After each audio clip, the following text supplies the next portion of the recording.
I'm going to introduce this kind of rack which could load this kind of electronic bike. Yeah, and this is very easy for you to connect by your tracks, by your car here. Yeah, so for this kind of rack, the max load is about 130 pounds, which could get into like 2 bicycle, 2 electric bike, or 2 mountain electric bikes here. Yeah, so which is foldable, and at the bottom part it's with wheels, so it's very easy for you to push it, yeah, to remove it. And this is foldable, which you could extend it.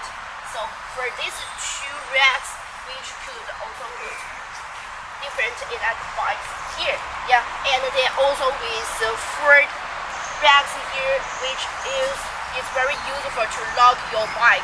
And all of this kind of mountain bike is equipped with the 4-inch fat tire. So you could see here, which is so wide, is enough for your electric bike on it.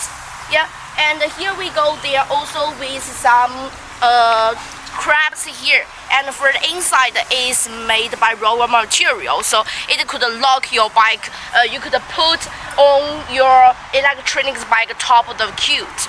Yeah, so that could lock it, which is very stable. And here for this part, you could use a key to lock it, so you never lose it when it put on your car.